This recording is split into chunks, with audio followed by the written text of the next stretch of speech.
어제 여야 원내수석 및 정개특위 간사간에 6월 1일 지방선거 선거구 획정안을 합의했습니다. 이미 언론 보도를 통해서 확인하셨겠지만 서울 4곳, 경기 3곳 등 11개 지역에서 중대 선거구제가 시범 실시됩니다.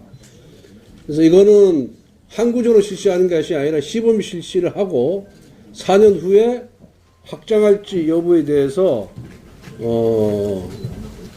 그때 가서 다시 재검토하기로 되어 있었습니다. 이 선거구 획정안이 뭐 국회의원 선거구 획정도 그렇지만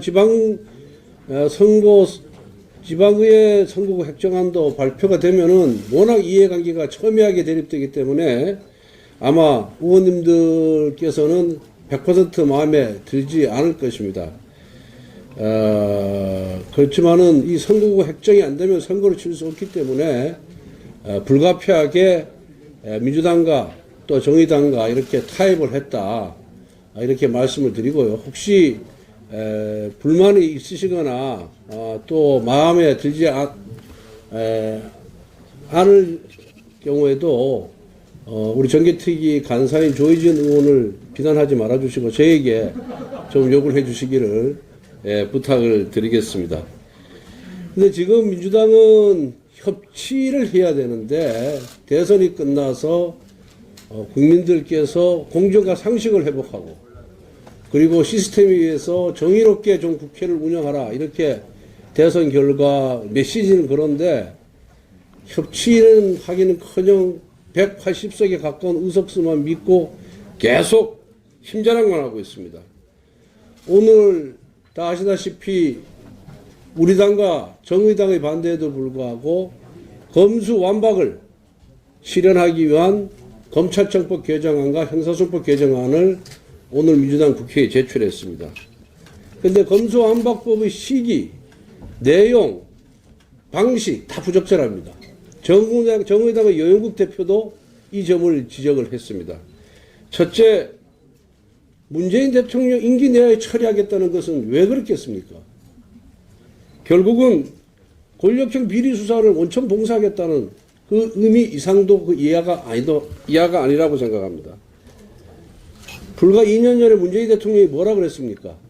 공수처법과 검경수사권 조정법안을 처리한 이후에 소위 문재인 정부가 추구하는 검찰개혁안은 완성이 되었다 이렇게 선언을 했습니다. 그리고 그에 따라서 검경수사권 조정법안이 시행된 지 이제 1년 조금 넘었습니다. 그런데 그때와 지금의 상황이나 여건 변화가 전혀 없습니다. 그럼에도 불구하고 민주당은 왜 검수완박법을 처리하려고 하겠습니까? 저는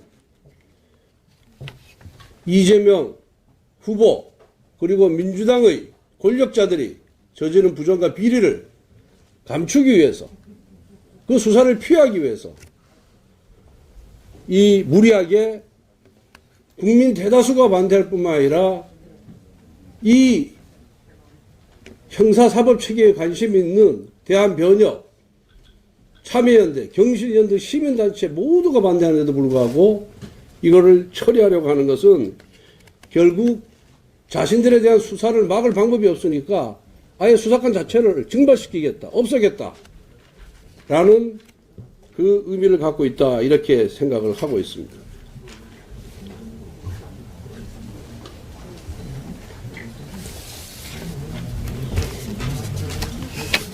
또 검수완박을 하게 되면은 결국 힘없는 국민들만 손해를 보게 되어 있습니다. 검경수사권 조정했는데 경찰이 사건 처리를 제대로 못하고 있습니다. 대한변협이 변호사 500명을 상대로 조사한 결과 67%는 검경수사권 조정 이후 경찰의 수사 지연이 심각하다 이렇게 답했고 또 검찰이 경찰에 요구한 보안수사 건수 중 절반은 3개월 넘게 강간무소식이라고 이렇게 하고 있습니다. 또 최근에 가평 계곡 살인사건에서 보듯이 검찰이 보안수사가 없었다면은 우리 살인 혐의자가 우리 사이에서 활개하며 더 큰 악행을 저질러도 속수무책으로 당할 수밖에 없는 지경입니다. 검수완박이 실현된다면은 정말 힘있는 권력자, 정치인, 고위공직자들이 살만나는 세상이 될 겁니다. 그로 인한 피해는 고스란히 힘없는 약자인 국민들이 안게 될 것입니다. 그리고 국가 형사 사법 시스템의 근간을 흔드는 이런 문제를 이렇게 졸속으로 처리한 예가 없습니다. 전문가들이 모여서 충분히 수기하고 논의하고 그리고 애국 입법에도 찾아보고 그러면서 합의를 거쳐서 처리하는 것이 그게 기본 중의 기본입니다. 우선 검찰 수사권만 박탈하고 중대범죄수사청은 3개월 후에 만든다고 합니다. 3개월 후에. 그 3개월간의 수사 공백은 누가 메울 것입니까? 그리고 중대범죄수사청이 설립이 된다 한들 바로 성과를 낼 수가 없는 거 아니겠습니까? 죄 궤도에 오르려면 최소한 5년 내지 10년은 걸릴 겁니다. 그 사이에 또 수사 공백은 어떻게 메우겠습니까? 부정부패 범죄에 대한 대응은 누가 하는 것이겠습니까? 공수처도 설립된 지 1년이 넘었지만은 단 한 건의 부정부패 사건도 지금 인지하지 못하고 있습니다. 그 숫자가 과거 대검찰청 중앙수사부 검사 숫자보다도 더 많습니다. 그러면은 중앙수사부였다면은 아마 1년에 최소한 대형 사건, 대형 비리 사건 한 10건을 했을 겁니다. 근데 지금 단 한 건도 못하고 있습니다. 봉급만 지금 축내고 있는 그런 상황입니다. 그런데 중대범죄수사청을 만들었기 때문에 부패범죄에 대한 대응이 가능하다. 그리고 수사 공백을 막을 수 있다. 라고 주장하는 것은 정말 어불성설입니다. 정말 우리 대한민국 설립 이후에, 수립 이후에 힘겹게 쌓아올린 민주주의와 법치주의를 일거에 무너뜨리는 것이 바로 검수완박법이다. 이렇게 생각을 합니다. 민주당이 지금 어떤 살라미 작전을 쓸지 도무지 예측하기가 굉장히 어렵습니다. 아마 다음 주는 법사위 차원에서 살라미 작전을 쓸 것 같고 마지막 주에 가서 이 검수완박법을 지금 법안이 2개거든요. 이렇게 회기를 잘라가지고 통과시키지 않을까, 강행하지 않을까 이렇게 지금 예측이 되고 있습니다. 이거 정말 막아야 합니다. 리얼미터가 실시한 여론조사에서 검수완박에 반대하는 국민 여론이 51.1%로 나타났고 그 추진 이유에 대해서도 응답자의 43.9%는 민주당 관련 일부 정치를 보호하려고 그러는 것이다. 이렇게 국민들이 답했습니다. 민주당이 온갖 미사여구를 포장을 해도 이미 국민들은 민주당이 권력수사 원천 봉쇄를 위해 헌법 파괴에 앞장서고 있음을 잘 알고 계십니다. 과거에도 공수처법, 임대차 3법 무리하게 밀어붙였는데 국민들에게 피해만 줬습니다. 우리 의원님들 모두가 이제 여론전에 나서야 됩니다. 그래서 우리 국민들께서 이 악법의 폐해와 부작용과 문제점을 모두 인식하게 만들어야 합니다.